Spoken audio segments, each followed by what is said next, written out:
ስለ ኤንጋፍ ፈተና በጣም ጠቃሚ ቲፖችን ልንገራችሁ። የመጀመሪያው ይህንን ሊንክ በመጠቀም አካውንታችሁ ውስጥ ስትገቡ እዚህ ጋር እንደምታዩት ኤግዛም ክሬዴንሻልስ የሚል አለ። ከሱ ስር እዚህ ከታች ዳውንሎድ ኢንትሪ ቲኬት የሚል አለ። ስለዚህ ይህችን ዳውንሎድ ስትሉት በፒዲኤፍ ኢንትራንስ ትኬታችሁን ይሰጣችኋል። ዳውንሎድ ያደረጋችሁት ኢንትራንስ ትኬት ደግሞ እነዚህን ሁሉ በጣም ጠቃሚ መረጃዎች የያዘ ነው። ለምሳሌ ዩዘርኔማችሁን፣ ፓስወርዳችሁን፣ ኤግዛም ሴንተር እነዚሁም ሴሽናችሁን ያካተተ ነው። በተለይ አዲስ አበባ ዩኒቨርሲቲ እንደ ኤግዛም ሴንተር የመረጣችሁ ተፈታኞች በተለያየ ሁለተኛ ደረጃ እና ሌሎች ኤግዛም ሴንተሮች ነው የተመደባችሁት። ለምሳሌ ይሄ ዩዘር የት ነው የተመደበው? ዳግማዊ ምኒልክ ሰከንዳሪ ስኩል ነው። ስለዚህ እናንተም ቼክ ማድረግ አለባችሁ ማለት ነው። ሌላው እዚሁ ላይ የምጨምርላችሁ እዚህ ከስር እንደምታዩት ፕሊስ አራይቭ 30 ሚኒትስ ቢፎር ዘ ስኬጁል ታይም ይላል። ይሄ በጣም ወሳኝ ነገር ነው። ለምሳሌ አሁን ይሄ ተፈታኝ ጠዋት 2 ሰዓት ተኩል ነው ስኬጁሉ። ስለዚህ ቢያንስ 2 ሰዓት መገኘት አለበት ማለት ነው። ይሄ ደግሞ ለምን እንደሚጠቅማችሁ ልንገራችሁ። ፈተናው ከመጀመሩ በፊት አካውንታችሁ ውስጥ ትገቡና ቀጥታ ፓስወርዳችሁን ቀይሩ ይላችኋል።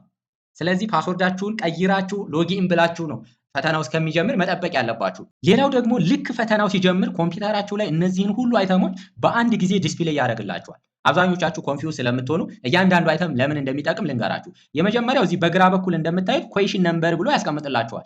ኩዌሽን 90 ይላል ለምሳሌ ለዚህ ይዟል። ጥያቄው ደግሞ እዚህ ጋር እንደምታዩት ዲስፕሌይ አድርጎላችኋል። ሶ ከኤስ ከዲ አንዱን ትመርጣላችሁ። እዚች ክቧ ላይ አንዷን ሰሌክት ታደርጋላችሁ ማለት ነው። ሌላው ከስር እዚች ጋር ፍላግ ኩዌሽን ይላችኋል።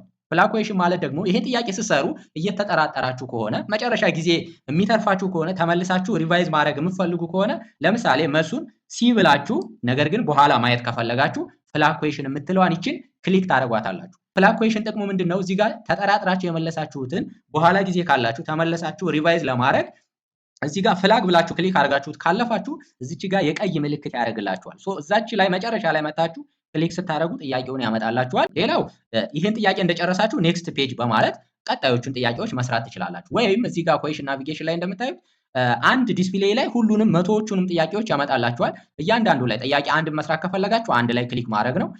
አምስተኛውን ከፈለጋችሁ 5 ላይ እንዲህ እያላችሁ መስራት ይቻላል በቀላሉ።